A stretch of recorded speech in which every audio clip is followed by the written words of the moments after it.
Hi friends, I'm Brian. I grew up in a family where words were treated like valuables. You didn't throw them around. Before you said something to another person, you turned it over first, like a rare stone in your hand.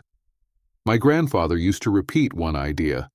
I only understood it years later. He believed people are revealed less by what they do, and more by how they speak, and it happens faster than we notice.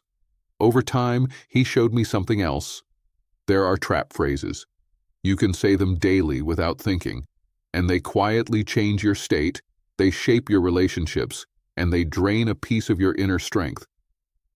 Today I want to share these observations with you, not to judge anyone, just to look at our speech a little more closely. And I'm going to ask you to stay until the end, because the most important part, the thread that connects all these phrases, I saved for last. It's one short thought my grandfather gave me once, and it changed the way I see wisdom. You might find a key in it, one you've been looking for. So let's begin with the first, and probably the most invisible, group. These are the words that create what I call the delayed life syndrome. You've heard these lines 100 times. Maybe they're being said in your home right now. Don't touch that. That's for guests. When I retire, then I'll finally live. We don't need much. That's for a rainy day. They sound harmless, even sensible. But here's what they do. They quietly devalue today. It's like saying to the world, my now isn't special enough for the nice plate. My now isn't worthy of the new shirt. Real life starts later. But later is the easiest illusion on earth. We only have the present. Life isn't a draft you rewrite later. If you keep waiting for a special occasion to allow yourself joy, you may miss the fact that the special occasion happened every morning you woke up. Saving the best for someday is also a hidden form of doubt. It's a scarcity mindset, and it can live inside people who look totally fine from the outside. I understood this for real when I was young. One day I brought my grandfather a rare, expensive tea. It took effort to get. I handed him the beautiful box and said, "Let's put it away. We'll open it when important guests come, for a special occasion." He looked at me calmly. No rush. Then, instead of answering, he asked me to put the kettle on. We pulled out the fancy porcelain cups, the ones that usually just sat on the shelf. He sat me down and said, "Brian, remember this. If you save the best only for guests, you start treating yourself like a stranger. The most important guest who visits you every day is your life, and it doesn't wait for a reason." That night, the tea tasted unbelievable. And I understood something simple. A celebration isn't a date on a calendar. It's an attitude toward the moment. Since then, I try not to delay joy. As he once told me, a dark day can arrive on its own without an invitation, but a bright day, you have to invite that yourself. You set the table for it today. Now let's move to the second group. I call these the martyr phrases. This is one of the most painful, destructive poisons people drink voluntarily, and then pass to the ones they love. These lines live in many families. They move from parent to child, and they create a chain of guilt most people don't even notice until it becomes part of their personality. Listen and see if these sound familiar. I sacrificed everything for you. I didn't sleep. I went without. When I die, then you'll understand what you lost. You're going to put me in the grave with your behavior. No one will even bring me a glass of water when I'm old. Why do people say this? Often the root is deep. The belief that love can't be given freely, that love must be earned through suffering, proven through exhaustion, paid for with sacrifice. So a person turns their life into a constant hero story, not from abundance, but from inner lack. They're really saying, "Look how hard this is for me, so now you owe me." It's quiet bargaining, and the currency is pain. But here's the truth I learned. Love is a gift, not a debt. You can't buy love with fatigue. You can't purchase closeness with hardship. When you try to hold people with guilt, you put invisible chains on them. Yes, chains can keep someone nearby. But chains never make someone hug you sincerely. Kids raised around these words often make one of two choices. Some leave as far as they can, just to breathe. Others stay, but live with a heavy sense of duty that kills joy. Is that what a loving parent wants? And there's another problem. The martyr position destroys the person speaking. When someone keeps saying, "I live only for you," they quietly reject their own life. They shift responsibility for their happiness onto others, and that's a burden no one can carry for long. Let me tell you about a neighbor we had. Her name was Helen. It was many years ago, but the atmosphere in her home still feels vivid, like it was yesterday. Helen was strong, but her face was always tight, like she was carrying something invisible. She rarely smiled. Even when she cooked dinner, she moved with this heavy sigh that filled the room with exhaustion. She had one son, Michael, quiet, kind, and almost every day she reminded him of the price of her motherhood. "Michael," she'd say, hand to her chest, "I gave up my life so you could have a childhood. I worked without rest so you could have the best things. I ruined my health for you. And you stayed out late again? Do you want me dead?" She truly believed she was teaching gratitude. But a wall grew between them, cold and clear. Michael grew up with his eyes down. He didn't feel love as warmth. He felt it as weight. When he turned 25, he left. Not just to another city, to another country. He wrote rarely, called even less. Helen would sit outside and tell neighbors, "That's gratitude. I gave him my whole life, every last drop, and he left me." One day my grandfather stopped nearby. He listened. He said nothing to her. Her heart was closed. When we walked away, he said quietly, "Brian, she tried to buy her son's love with her suffering. Every day she handed him an invoice for sleepless nights, fatigue, illnesses. But love isn't for sale." Michael didn't leave because he was a bad son. He left because it was hard to breathe near her.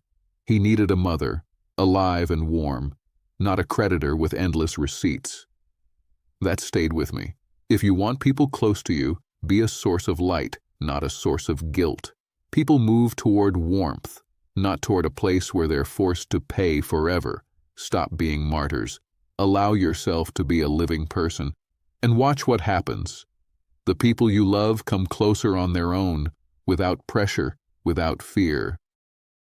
Now the third group, devaluing phrases, the habit of finding spots on the sun. It's the strange ability to take any gift, a great dinner, a child's success, a warm evening, your own achievement, and turn it into something small and not enough in seconds. You've heard these lines. Maybe you've caught yourself saying them. Not bad, but it could be better. You're laughing now. Just wait until you're crying later. Everything's chemicals these days. Nothing's real. That's not an achievement. Look at what others do. Why are these phrases powerful? Often, devaluing is a shield for a fearful heart. Someone is so afraid of disappointment that they choose disappointment early. They think, if I find the flaw first, if I don't let myself enjoy it too much, life can't hit me as hard. It's a quiet message to the world. I'm not taking this gift seriously, so you can't take it from me. But the cost is permanent grayness. When every joy is followed by "but," gratitude disappears, and without gratitude, happiness loses its taste. One phrase is especially heavy. You're laughing now. Just wait. There's an old fear inside it, a fear that forbids joy at the body level. A person starts believing, for every smile, you'll pay later. So they stop smiling, to avoid calling in bad luck. Sometimes devaluing sounds like intelligence, like the speaker is saying, You're naive. I see the truth. But most of the time, it's just fatigue. A habit of looking at life through suspicion. I remember an older friend of my grandfather's. His name was Victor. He was a watchmaker, a master of his craft. He worked with time, but seemed to forget how to enjoy a moment. One day we were invited to a wedding. Warm evening, garden, white tablecloths glowing in the sun, fresh bread in the air, flowers, music that made your feet want to move. People were laughing, toasting. The air itself felt light. We ended up at the same table as Victor. He picked up a beautiful apple, turned it around, and said loudly, "Looks nice, but everything's sprayed with chemicals now. Nothing real left." Someone stopped chewing. A smile faded across the table. Then the fish came out, the pride of the hosts. Victor took a bite and sighed. "Not bad, but not enough salt. They don't cook like they used to." Music got louder. The bride and groom began to dance. She was glowing. People applauded. Victor watched and said quietly, "They're happy now. Let's see them in a few years. Daily life will put things in place."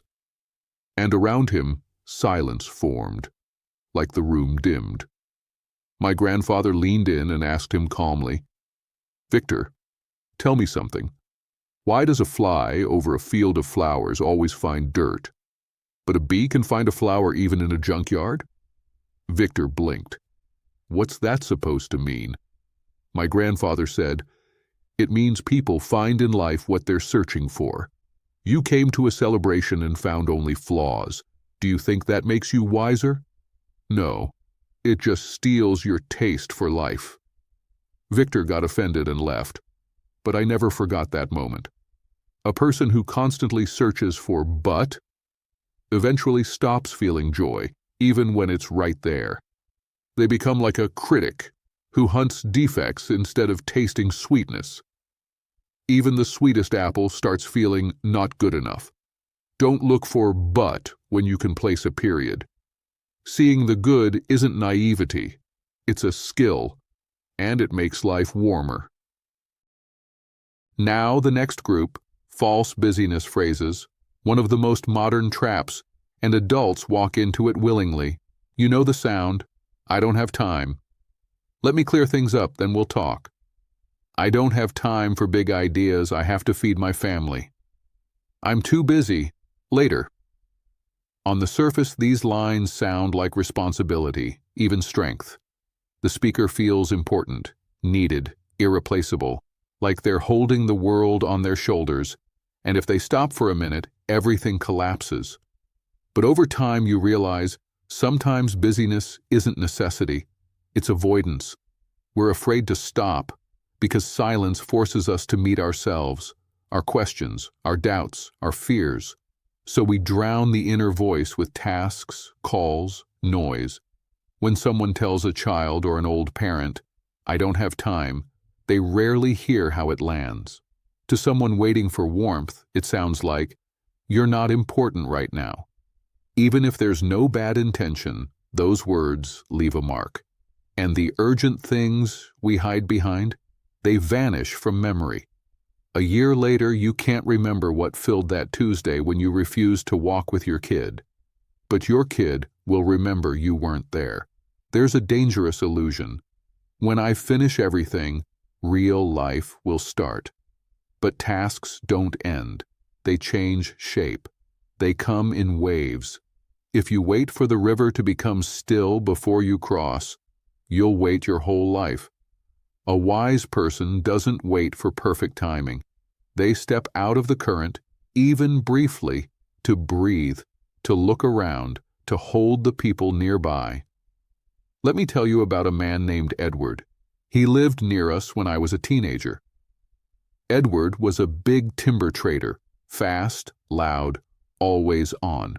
People said, "If you want the best materials, go to Edward."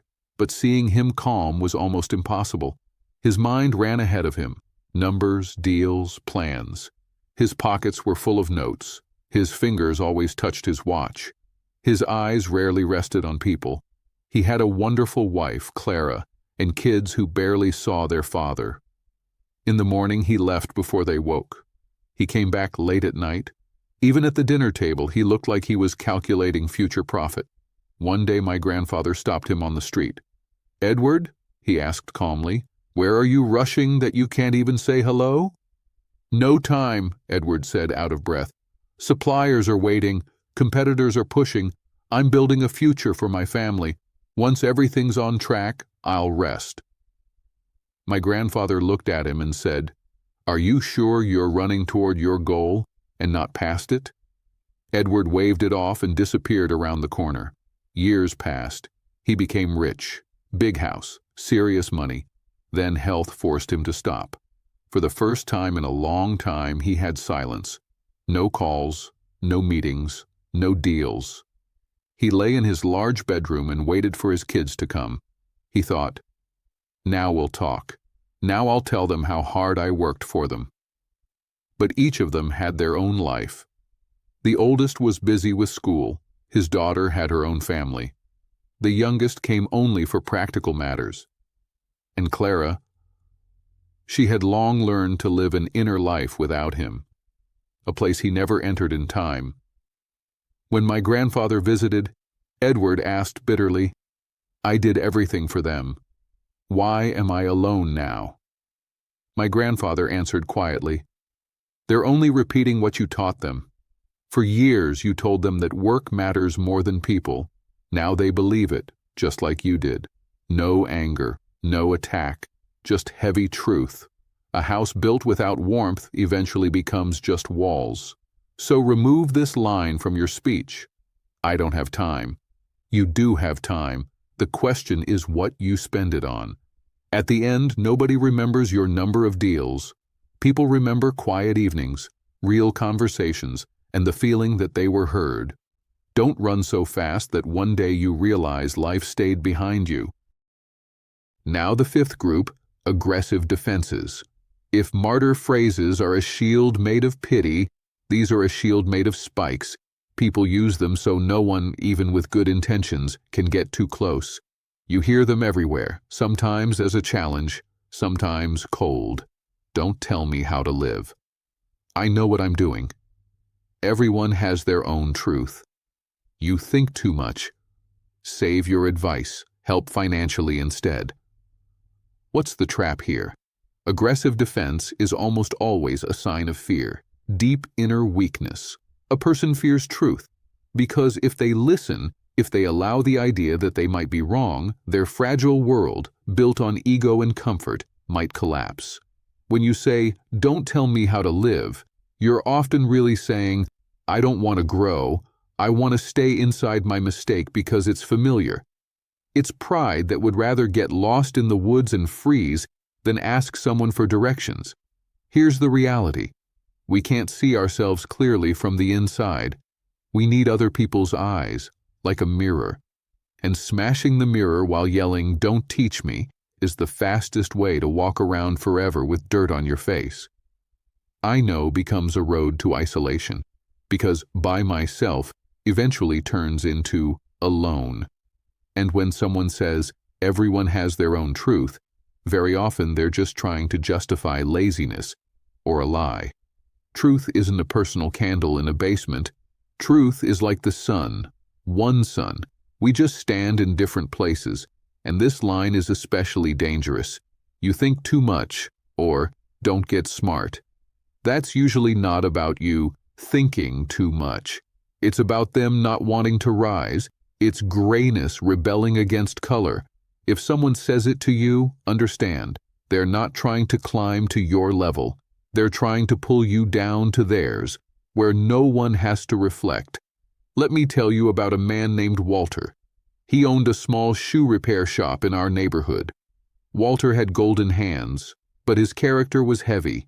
He believed his experience was final truth. Any disagreement felt like an insult. As he got older, his eyesight weakened. He started making mistakes, a crooked stitch, a heel slightly uneven. People respected him, so they tried to be gentle. One day a neighbor, Mrs. Collins, a kind woman who'd known him 30 years, brought her shoes, and said, a bit awkward, "Walter, dear, last time the heel was a little higher than it should be. My back hurt. Maybe you should get stronger glasses, or brighter light, or I can ask my nephew to fix your lamp."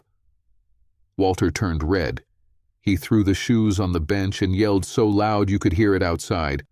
"Woman, are you going to teach me how to set heels? I held a hammer when you were still under the table. Don't tell me how to live. I know how I work. Every craftsman has his own truth, and my truth is, your back hurts because you're old, not because of my heels. Take your shoes and go somewhere else." Mrs. Collins left silently, with tears. She didn't want to hurt him. She wanted to help. But Walter put up spikes. Year after year it continued. "Walter, people use different soles now. Walter, that glue doesn't hold. There's a newer one." His answer was always the same. "Don't get smart. I've worked this way 40 years. He defended his rightness like a fortress, and he won. He protected his right not to change, but his fortress emptied. People stopped coming, not because he was evil, but because interaction with him was impossible. No one pays money to get screamed at for trying to help." Walter's shop failed. He sat in a dusty workshop among unsold shoes, alone, proud, and broke. And even then he told the rare passerby, "People are stupid these days. They don't understand real quality. But I didn't bend. I stayed myself. A friend of mine once said something about this that I'll pass to you." Walter thought truth was a wall to hide behind. But truth is a door. If you bolt it shut with, "I know," then abundance won't enter, respect won't enter, love won't enter. Don't be like Walter. When someone gives you advice, even if it stings, don't grab a shield and yell. Breathe, quiet your ego, and ask yourself, what if there's a seed here that could make me better? Wisdom begins where "I already know" ends. Let the world teach you, and you won't end up alone. Now the sixth group, phrases that devalue dreams, words that clip wings.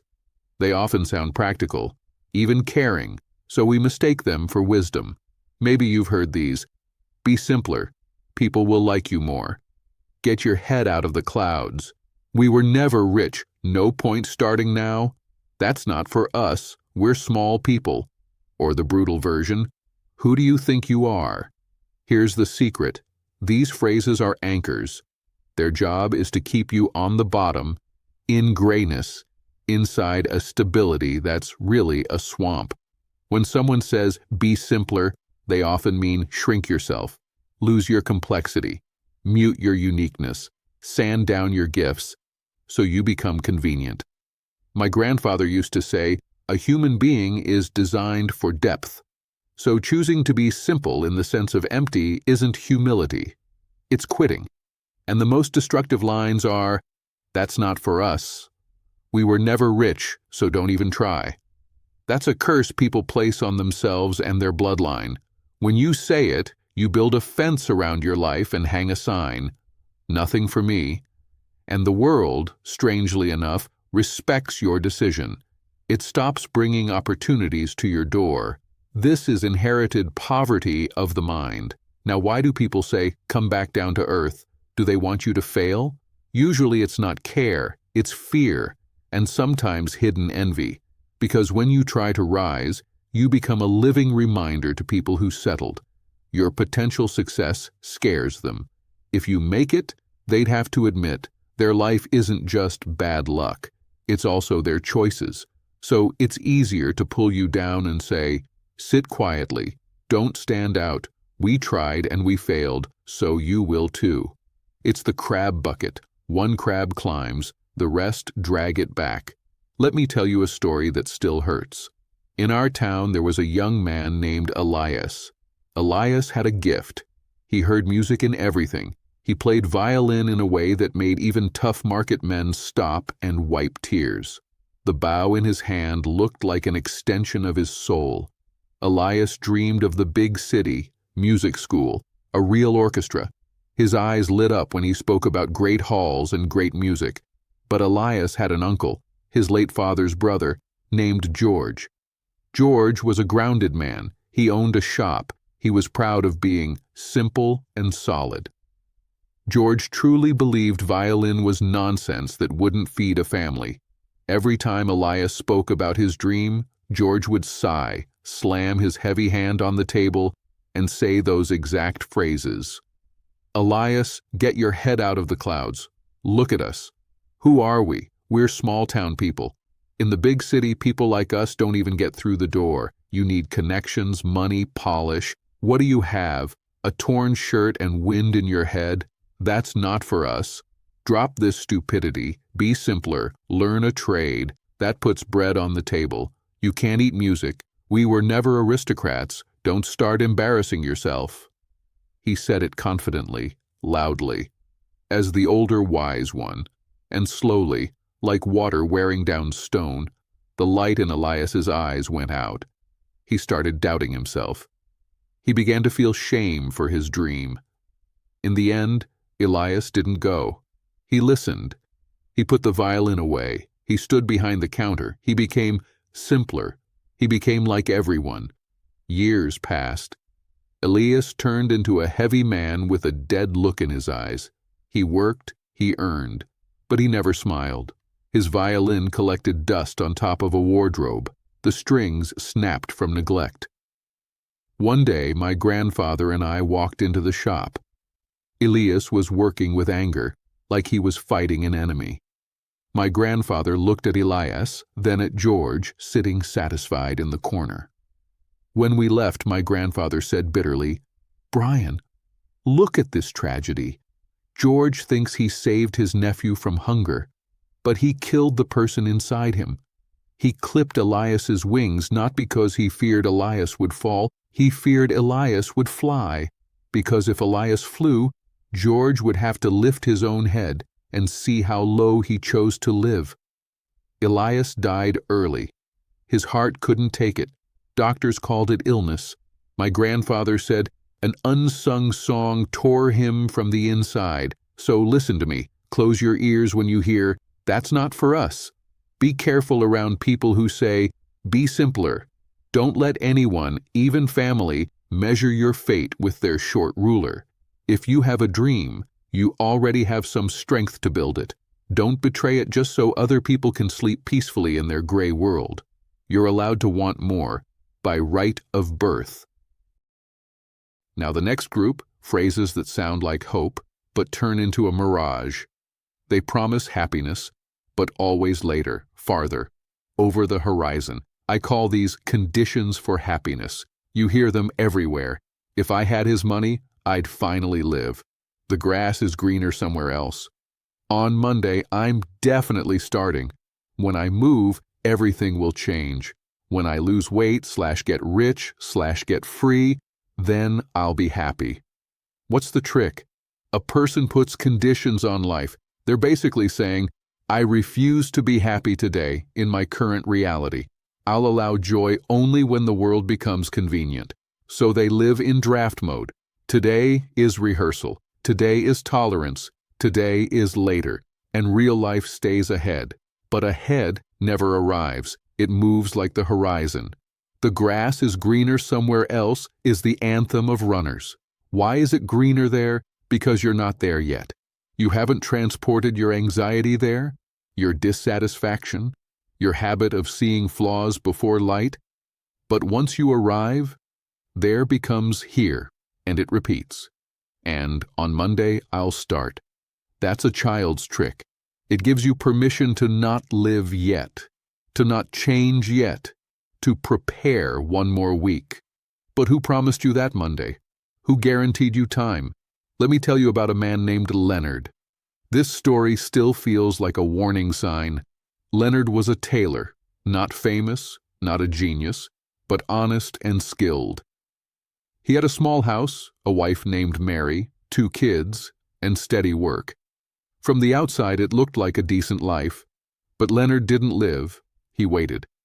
When he was young, he said, it's tight now, it's hard now, money's low, but once I open a shop in a better place, then I'll live.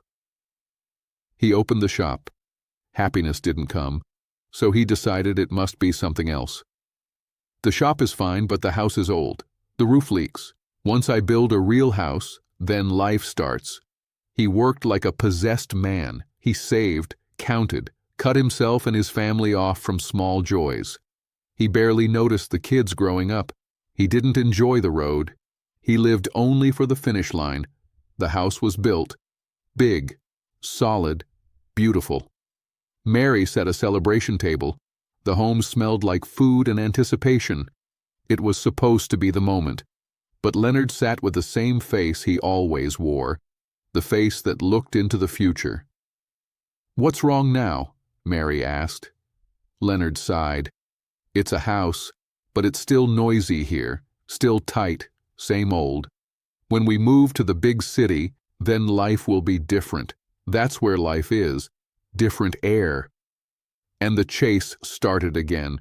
He saved, he planned, he squeezed life into a fist. He sold the house, sold the shop. Mary cried. She didn't want to leave friends, home, familiar ground. But Leonard was determined. He repeated it like a spell. "It'll be good there." Years passed. He got what he wanted. They lived in a big city, an expensive apartment, marble stairs, shiny railings, everything nice. One day my grandfather was in that city on business and decided to visit. He found the address, climbed the marble steps, stopped at a door with a golden handle, and rang the bell. Leonard opened. It was hard to recognize him. His face was cut by tired wrinkles. His eyes were dull. His shoulders had dropped.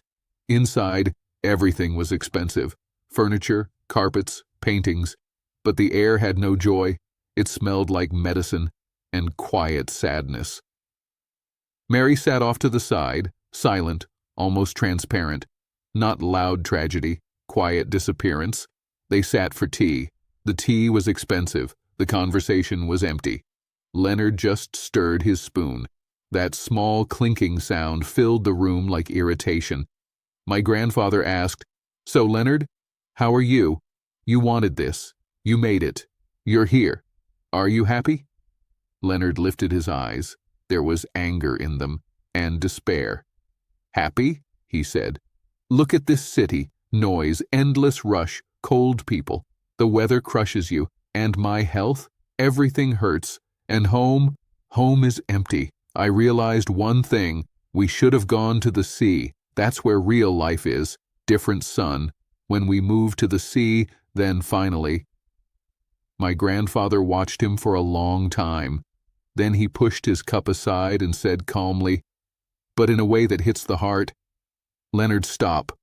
You're not going to the sea, and here's why. For you, there is no sea anywhere. All your life you chase the horizon thinking another sun rises there. But the sun is one. You changed houses, cities, walls, but you forgot to change the main thing, your eyes. You moved the same Leonard, unsatisfied Leonard, to a new place, and he poisoned the air here too. The problem isn't the city. The problem is you keep looking for happiness outside, but it starts inside." Leonard got offended. He never accepted it. He kept making plans, packing boxes, almost living. But time ran out. His heart stopped among cardboard boxes and unfinished hopes. This is the warning. Conditions for happiness are a trap. Happiness doesn't arrive by schedule. It doesn't live after the move. Either it exists today inside your reality, or you delay life for years without ever unpacking your soul. So stop waiting for Monday. Stop moving joy into later. Start living on the day that already arrived. And now, what matters most, the reason I asked you to stay until the end. The secret my grandfather gave me when I was young, hot, and too in love with the sound of my own voice. He sat me down, looked at me straight, and said, "A smart person hears himself. A wise person hears others, and God. A fool only talks." Think about that. When we talk, we mostly repeat what we already know. We don't grow, we just make noise. But when we stop and listen, the world starts teaching us. All the traps we discussed today, every one of these phrases, is born when a person stops listening. They stop hearing the pain of loved ones, stop hearing guidance, stop hearing anything except their own excuses. Foolishness isn't lack of IQ, it's deafness of the heart. Today we looked at 7 habits of speech, how dangerous it is to postpone life, how toxic it is to turn love into guilt, how pride blocks help, how we kill joy with but, how we hide from life behind busyness, how we defend our ego like a fortress, how we clip dreams with "that's not for us," how we delay happiness with conditions. Here's the simple conclusion: your words are the clothing of your soul. If your words are dirty, full of complaint, anger, guilt, your soul freezes inside them. But if you clean up your speech, remove the trash, stop feeding bitterness, and learn gratitude, your life starts changing. Not magic, cause and effect. What you send out through your mouth shapes what returns to you through your days. If this conversation helped you, support the work. Hit like so I know this mattered. Subscribe so this circle of thoughtful people grows. And I want one thing from you: write a real comment. Which of the 7 groups felt the most dangerous to you and why? Did you recognize yourself in one of them? Or someone close to you? Share what you saw, and in the next video, we'll talk about something even more important than words, a conversation that can heal old wounds you've carried for years. Don't miss it. Live now. Take care of each other.